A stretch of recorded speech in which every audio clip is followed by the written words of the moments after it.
at the end of the day, the only thing worse than fixing a roof once is having to fix it twice. You know, so just a word to the wise to homeowners. It's, which I think most people know this. The cheapest isn't always the best. Most likely is never the best. All right, I'd like to welcome everybody back to the Hometown Roofing Podcast, Episode 2. Today we have our sales manager, Mr. Sergio Menendez, on with me. I'm going to talk through some tips for homeowners to ask, roofers, red flags to look out for, and kind of give you some insight on the sales process in roofing through a sales manager's eyes. So, Serge, give us a little introduction about yourself. How'd you get into roofing? How'd you get here? First of all, thank you for having me, Kyle. My introduction into the roofing industry actually started going on 6 years now. Yeah. First time that I met you was through my previous job at a well-established steakhouse here in Somerville. I was the wine director there. And at the time, I never once even thought about roofing. And then I got to know you and your previous boss and taught you a little bit about wine and how that married with the dish that you were having, and kind of opened up doors, and I think to the perspective that you have today on food and wine, and then other alcoholic beverages that we have in the industry. But sitting down and listening to you guys about roofing was nothing that really grabbed my attention until I actually had the opportunity to ride around with you guys and see it from a different perspective. And something grabbed my attention. Your love, previous boss's love for roofing and working with homeowners was pretty much the same environment that I was involved in with the wine industry. You know, we're all, nurturers and caretakers. Yeah. It's the same, in the hospitality industry.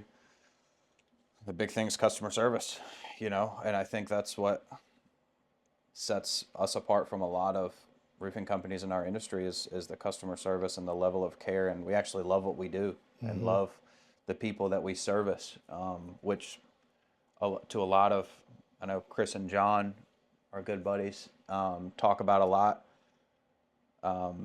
relationships over transactions, Yeah. and I feel like we really focus on building a relationship with our customers and not just making it a check at the end of the job and have a nice life. We want to build a relationship with them and be their roofer for forever and be their neighbor's roofer and the rest of their family's roofer. So tell us a little bit about your role at Hometown and what you do day in and day out, and explain a little bit of the sales manager role and how that plays into your day-to-day. There's a lot of tasks that I try to focus my attention on my team, making sure that any concerns or questions that they have in reference to roofing or pricing, maybe it's just an appointment that they had with the homeowner, and they they're learning, but ultimately what my goal is to see them succeed. Yeah. When they succeed, we all succeed. And it trickles down to the homeowner because they're getting what you and I have envisioned and created. So tasking appointments, going through photographs, scheduling, that's pretty ultimately like just making sure that the week is prepared, and then having you come back and verify that everything checks out. Yeah. So everything is in a really nice process where we eliminate errors. Yeah. And I think what a lot of people don't see too about what you do is the phone calls from the guys of weird, hey, I was on this roof and I've never seen anything like this before. Yeah. What the heck? How do I price this? Yeah. What's like, like, and we see it all. If man, we could go on and on and on about the stuff that just when you think you've seen it all, you see something that's like, what were they thinking? Yeah, it's crazy.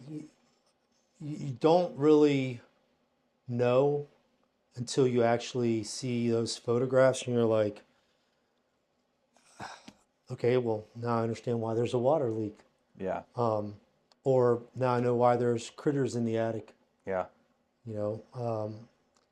But that's what I love, the attention to detail, making sure that we photograph and document everything because some homeowners leave early in the morning, get back late, and there's no opportunity for them to really see yeah, what's going on. So providing those photographs, those overviews, it just really brings things to light as to what they really have going on. yeah. So And it gives them peace of mind that what we said we were going to do is actually being done. The whole process from the time we step at the house for the first time to do the initial appointment to the time where they hand us the final check, there's photos that are date and time stamped of everything that we touched throughout the whole day of the project. Our project manager, Harrison, he's on site documenting rotten plywood, flashing that's replaced, weird areas that we didn't know were an issue because we couldn't see it in the attic until we got the roof tore off and hey, yeah, we need 6 additional sheets of plywood. Well, if I if you were the homeowner, was paying for the job, I would want to see pictures of where those 6 sheets of plywood were correct, before I pay you for it. So correct. like you said, I mean, it just gives the homeowner peace of mind, especially if they're not there during the day to verify everything, and they're not getting on their roof to look at what we're doing, But we do, and give them that extra peace of mind. And then if they ever sell the house, they have a detailed record of what was done, when it was done, date and time stamped, and they get access to that photo file at the end of the job. It's theirs. It's their house. Well, you remember when we first started using Company Cam, you know, John and Chris have taught us a ton of great, impactful information that we then applied to what we do today. Insurance. These pictures, homeowners can collectively use Yeah. to help protect themselves.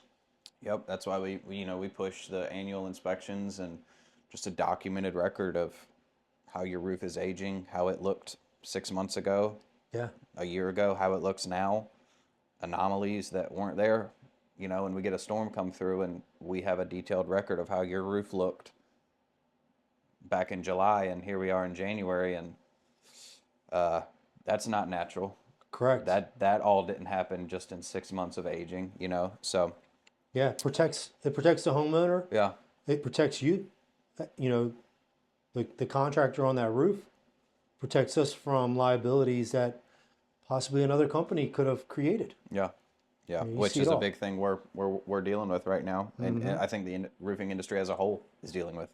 Yeah. Want to go into a little bit of the roofing sales process, and from the time that we get the first phone call, a homeowner calls in, or they submit a roofal quote or an online lead, anything like that. How does that look on your end from first phone call to inspection and the communication, and just kind of walk everybody through that? Sure. So you get that lead. It's that rush kind of runs through you because you have an opportunity to help another person out with something that they can't. So my first step is sending the homeowner a text message, but in video. So now they get familiarized with who I am. They know what I look like. I get out to the appointment. I introduce myself to the homeowner, but I listen to their needs. I listen to their concerns. And then we go through our steps. You know, we have steps of procedure that we follow. Attic inspection, roof inspection, ground inspection, provide those details to the homeowner, and then go through the options of what we can do, and then have them ultimately decide on what they like best. Yeah. But being on time, being presentable, and being professional, knowing what you're telling the homeowner instead of lying to them, that goes far. But ultimately, it's just listening to their concerns and actually listening to what they're saying Yeah. because we care. Yeah. Listening to understand, not listening to answer. That's right. It's a big one. That's right.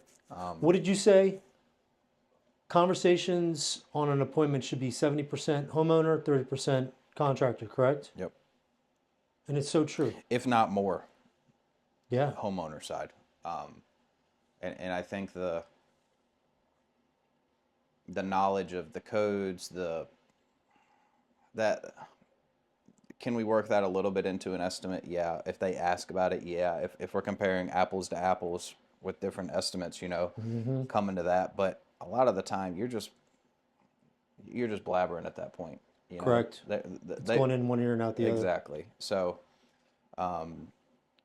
that is part of a consultative sales process, is being able to explain all of those. But not every homeowner cares or wants to know all of that, you know, and that's going back to the listening side of things, of feeling out how the conversation's going. And you can tell pretty quickly when a homeowner wants you in and out. They Yep. don't want to sit there with you for an hour and a half. Yep. And then you have those others that they want to sit there with you for 2 hours Yeah. and explain every line item in detail, you know? They might not necessarily just be talking about the roofs either. Yeah, of course, of course. Hey, you hear it all. Yeah. One of the things that, you know, we've learned the hard way, I feel like, is the difference it makes with a detailed inspection other than Yes. a quick walkthrough and just blasting through the appointment on the roof. Cool. Yep. Overviews. Boom. Out. Go into that a little bit. Yeah. That's 100%, Kyle. Like, there's a lot to be left on the table as a contractor.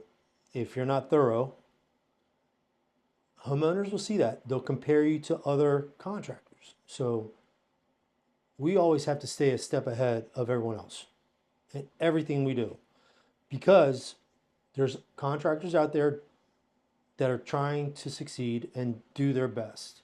But if we are the actual staple in our market and we have other contractors asking us, what are you doing that's so successful? We see you everywhere. We hear about you everywhere. To me, that's the best compliment that Yeah. any company can receive. Yeah. But attention to detail. I stress it to my salesman. I stress it to the homeowner, because, you know, there are certain things that you don't want to overpromise and underdeliver. But from the gate, your inspection report, your photographs, thumbnails, all that packaged together, sent to the homeowner, so that now they get a good understanding of, why is my roof $25,000? Versus having a contractor that just drops an estimate in their mailbox or doesn't even present it, goes a long way. Yeah.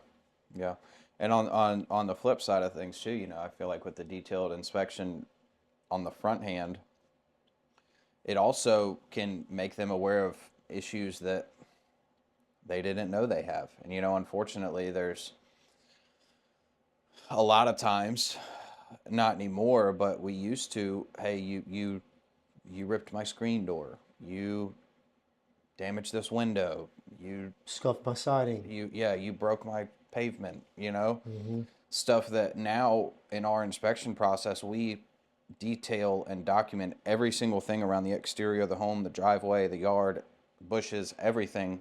Yeah. And it also protects us too, to make sure that we're not having to come up with something that we know we didn't do.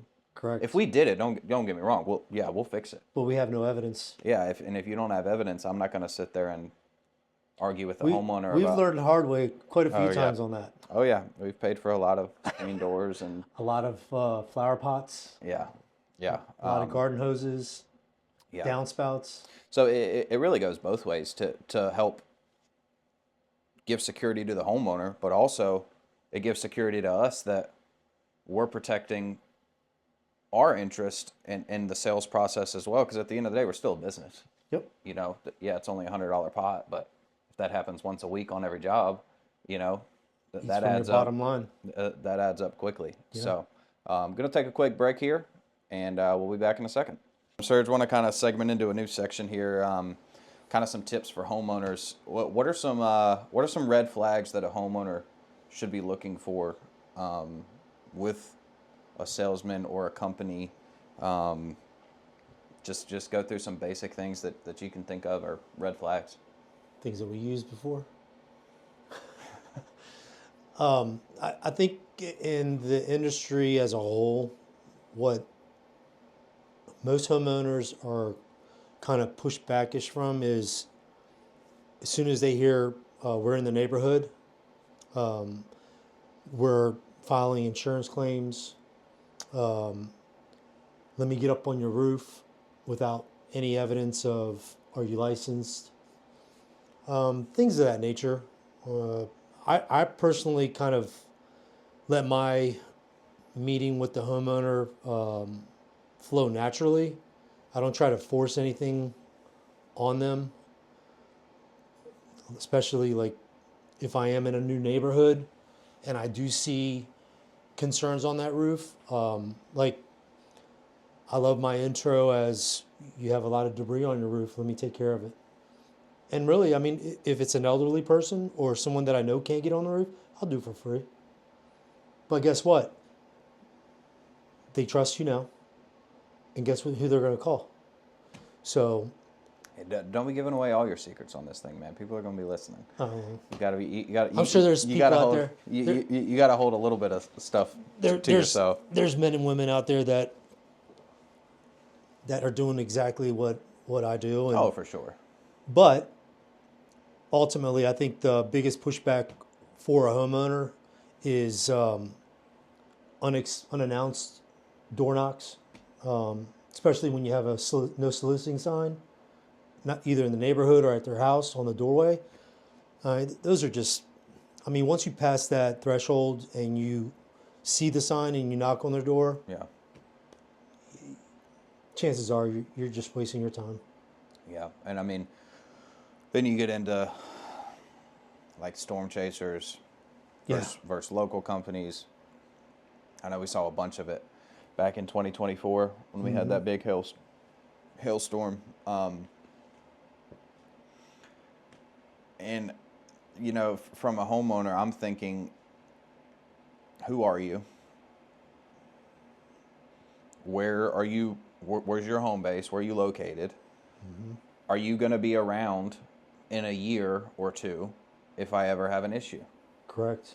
You know, those are all questions that, as a homeowner, I would be digging into of, are you licensed, insured? Where are you from? A lot of these companies have a track record of coming in after a storm, doing all this work for 8, 10, 12 months, and then you can go and look up their business, and they dissolve the business in that state and then move to the next state. Yeah. And there's records. That's all public record. Yeah. So I would encourage every homeowner to do your due diligence with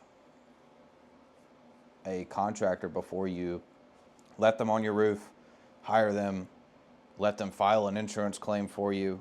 I mean, there's so many different things. And, you know, the local companies are here picking up the pieces of it. Yeah. There was multiple cases after that storm where we got called, and this one specific lady, all of her plywood should have been replaced, delaminated. I mean, it was cracking as I'm walking across the roof. On a new roof. Brand new roof, 8 months old, and can't get a hold of the company. the line is no longer in service, and all of her insurance money's gone. She paid them. So now this is coming out of her pocket. And it's got to be fixed. It's leaking on an 8-month-old roof, you know? And so that's a terrible thing to have to sit there and explain to a homeowner. I'm sorry, but you really don't have a new roof, you know? And here's X, Y, and Z. I mean, it's... That's one of the things about our industry that I hate the most is the sliminess of some people just chasing the dollar, Yeah. and then we're having to have the tough conversation on the back end of it. As another roofer. Yeah, and then surely in the back of their mind they're thinking, no, they're just trying to replace the roof, you know, until we show them the evidence of what we're looking at, and you know, it's just it's so unfortunate. It's true, and I think what happens though, Kyle, is the reflection of a bad company on a really trustworthy and reliable company. It takes more work and more effort, but that's what's going to separate you from. Yeah. Oh yeah, it's always more work, always. It's a lot more work on the front end, but a lot of times it's a lot less work on the back end. Correct. And the homeowner has a peace of mind that they're being taken care of. So, Yeah. gonna kind of go into some pricing stuff here. Just for homeowners, why do prices vary on shingles per company? Yeah, there's a lot of variables. What I've learned the hard way, you know, the slope of the roof, how steep is it? Is it a gabled roof with minimal cuts and valleys, or 2 levels? Those are all determining factors, but the quality of the shingle too. You know, our manufacturer, Owens Corning, provides 2 different types of shingle with In different our market. warranties in our market, and but ultimately I could choose either one and know that it's going to be a great product installed. Yeah. But greediness will get people in trouble. Some homeowners are going to be led astray, and I had a perfect example of that last week. I went to an appointment, and I was the third estimate on a 2,500 square foot roof, walkable with just regular shoes. They were charging her almost triple the cost of the replacement. I came in at $12,000 and her eyes rolled. She was like, "This can't be correct." No, it is. This is our ultimate bottom line price that we can offer you. She goes, "Well, the other contractor was at this amount of money." And I was like, "Well, I'm glad you did your due diligence and sought after other bids." Yeah. But And that's becoming really common in our space now, with private equity becoming a lot more prevalent. I know there's quite a few big companies in town now that are at $1,400, $1,500, $1,600, $1,700 a square for shingles, just base architectural shingles, which is, mind blowing. like you said, it's just greed. You know, the private equities companies roll in and buy up these companies, and they're going to make money, and the companies have a reputation to where people trust them and don't fact check them, and they end up spending that amount of money when they could have got the same quality of a shingle for $450, $500 a square, a third of the price. Yeah. And it's crazy. It really is. And go into a little bit of the pricing difference for, obviously our pricing varies based on the level of warranty and product that we're installing, but the pricing difference a little bit between different contractors maybe installing the same product. I try to, if I'm the first contractor to that appointment, out of possibly 2 or 3 more contractors, I go through the details of what we offer the homeowner, and a lot of those are code items that most contractors aren't even listing on their contract, and homeowners aren't aware of it. So, me being the first one to that property allows me the opportunity to reinforce and educate them with things that they should be looking out for. And 9 times out of 10, they'll call me and they'll say, "Hey, you were right. This contractor didn't mention this, or they didn't offer me repairs in this particular area." Yeah. And then boom. And their price matches ours, but they're not offering them a complete package. Yeah. Or we're $1,000 more expensive. Well, yeah, let's compare apples to apples here. We did it with Dave yesterday. Yep. On a 4 square flat roof area on a shingle roof that should have been basin cap, a 2-ply self-adhered membrane, and the other contractor was $3,000 cheaper. Well, yeah, he left all of that out. It's not even listed in the contract, so he's going to put shingles on a 1 slope, maybe just put ice and water on it, and it's going to leak. Yep. You know, and when you point those differences out, I mean, a lot of contractors may be installing the same product, but the line items in an estimate matter, and the explanation to the homeowner matter of, we're doing X, Y, and Z, and this is the code, this is why we have to do this. Yeah. And then being able to point out the differences of why we are more expensive. We're never going to be the cheapest. We have a project manager on site. You know, we have to pay him, but that's peace of mind for you as a homeowner.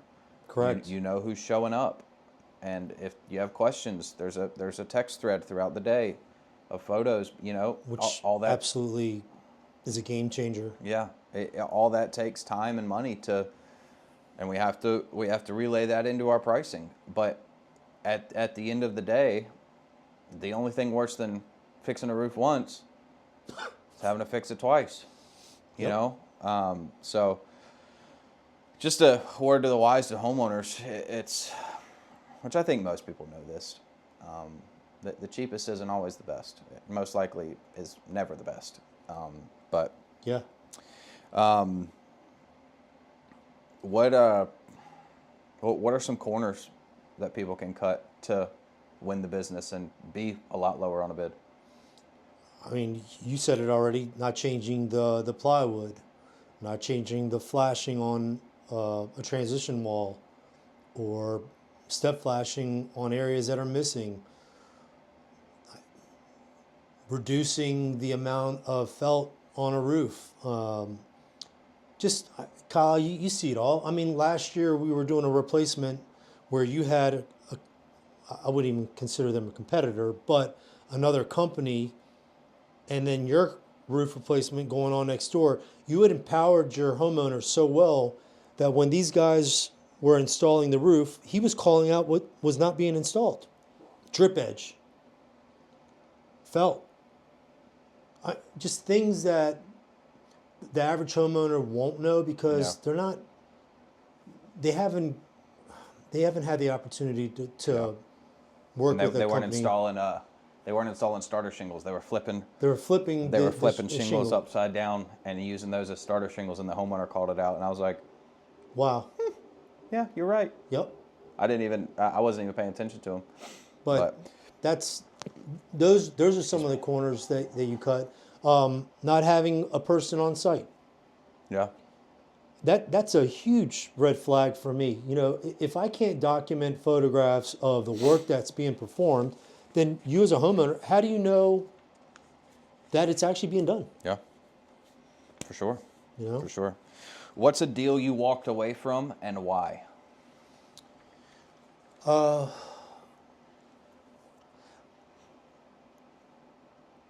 The biggest deal that I walked away from was property management here locally. They were looking for a quick Band-Aid, and I explained to them that that was not something that we would be able to uphold, and they asked me why. If I'm a contractor and I'm going there to actually find a solution to your problem, and my hands are tied, then ultimately we're going to have the repercussions of water leaks, areas of concern, and I just don't. I don't want to deal with those headaches. Yeah. So, yeah, I walked away from probably a $500,000 project. But I know that I can go to bed at night peacefully, knowing that I'm not responsible for damages occurring in a tenant's home. Yeah. You know, Well, and on that specific job, I remember it was repairs that they wanted done, and there was no compatible shingle, so we couldn't mix the shingles. There was no product that would have been code compliant, and they're wanting Band-Aid repairs. Well, eventually you're going to get the replacement if you do these repairs. Sorry, we can't. correct. And that's a tough, that's how we make our living is sales, and the commissions on the sales, and having to walk away from that. And we know that we told them the truth. Somebody went and did the repair. Yeah, Somebody fixed it, but it wasn't us, and that's a tough, as a licensed company. Well, there's codes and ethics that go into that license, and you have to uphold it. nobody will probably ever know that code, that shingle wasn't compliant. Most code officers don't. No shame to them, but we know. Yep, And if you know and do it, you're responsible. exactly, you're responsible. And can you lay your head on your pillow, like you just said? Can you lay your head on your pillow at night, knowing that wasn't right and you did it anyways? Yeah. Just to get a quick buck. Yep. And I think that's one of the main things I think that really. Well, they string you along too. They hold that carrot out in front of you, like, you get this temporarily done and we'll take care of you. And then guess what happens? You've done the repair incorrectly and you never hear back from the company Yeah. later on. Yeah. So, what about you? Who, man. I've heard a few. Yeah.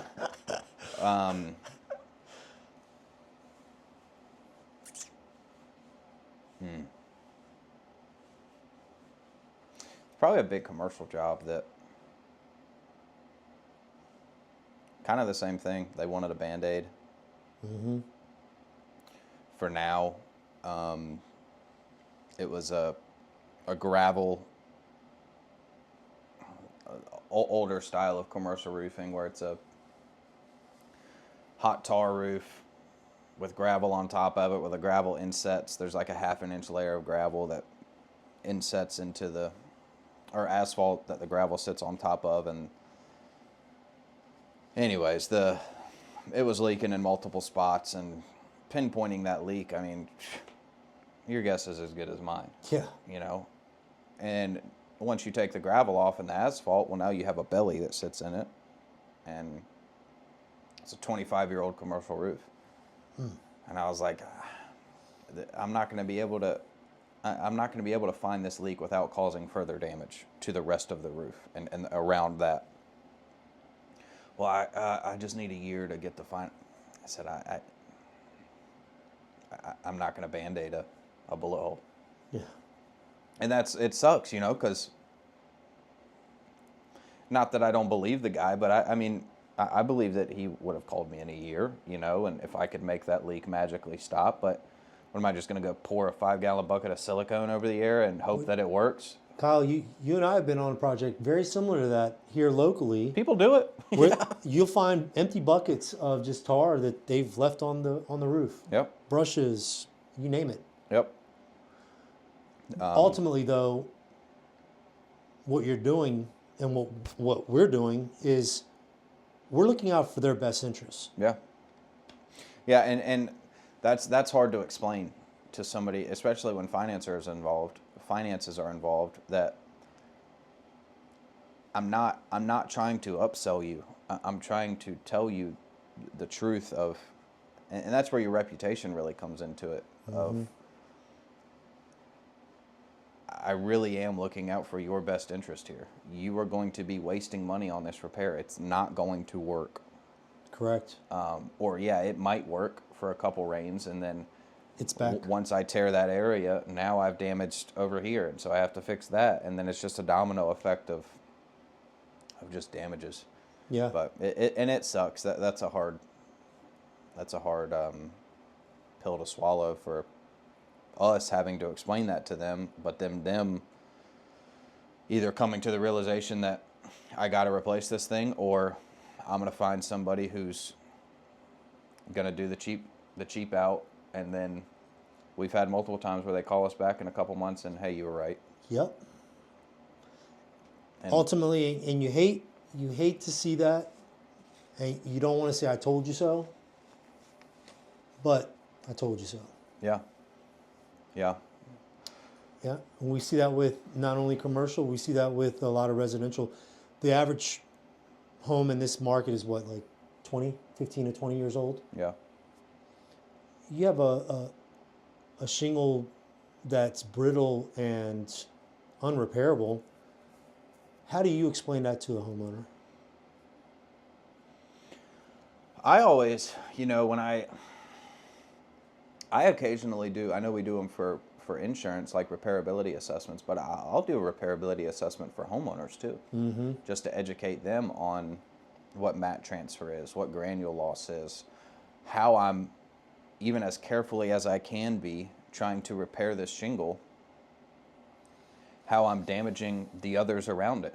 Now I've affected the water shedding ability of this shingle above it, and kind of like I said a second ago, it's a domino effect of damage. Yep. So once I touch this shingle, it's not just this one shingle that I have to replace. In order to replace this one shingle, I have to manipulate the two shingles above it and pull out the nails. So now I've damaged two other shingles. And this isn't always, there's a lot of roofs that are repairable. Yeah. A lot. We do countless repairs every week. But probably 1, 2 out of 10, it's just we can't, I cannot warranty or stamp my name on this repair when I know I'm leaving you in a worse condition. You may have that new one shingle, but I damaged the ones around it, and now you're in a worse condition than when I got here. That's right.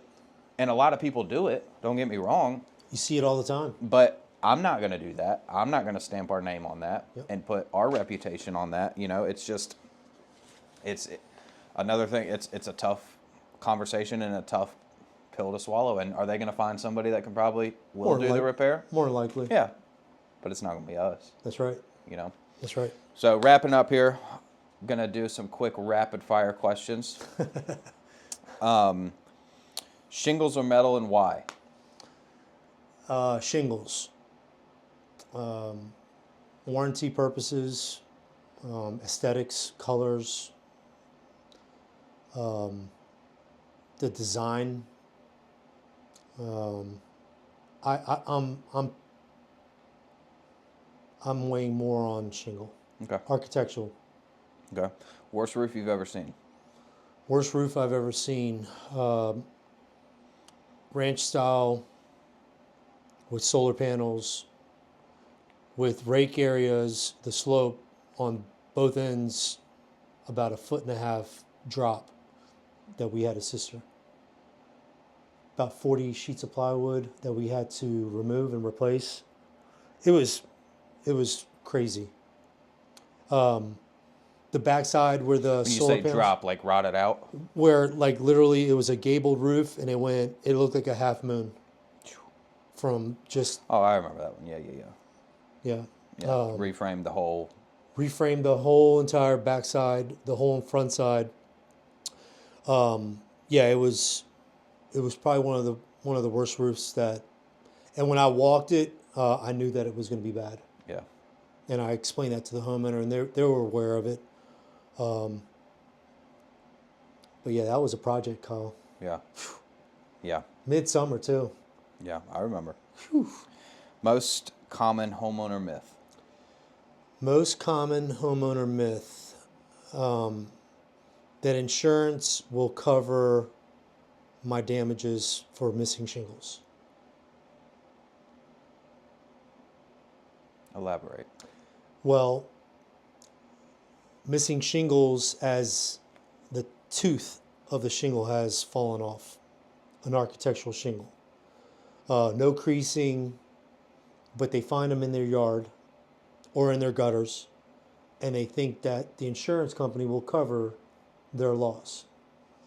where we go upon inspection, architectural shingle has no creasing whatsoever. These teeth are falling off because the quality of that shingle is not the greatest. Or it's just too old. Yeah. 25, 30-year-old Yeah. shingle. I would say that, and if I were to answer that question, I would say the most, in my opinion, the most common myth is that insurance will cover my roof when it's old and I need to replace it. Correct. Yeah. And that's actually a better... Yeah. Yeah. Just, my roof's old, I file an insurance claim. Wait, no, you don't have damage. That's right. But I Or- have or- granule loss. Yeah. Or it's homeowner negligence at that point where Yeah. this roof should have been replaced 5 years ago, you know? So, Yeah, that's the biggest we hear. one question every homeowner should ask a roofer. Are you licensed and bonded? I think that's the biggest. Are you local, licensed, and bonded? That's 3 questions. Well, 3 answers. The biggest question that the homeowner could ask are those 3 answers. Are you licensed? Are you bonded? And are you local? I agree. Well, dude, enjoyed sitting down with you. Love you, man. Love you, dude. Yep. Hope y'all enjoy, and we'll see you on the next episode. Thank you. Thank you.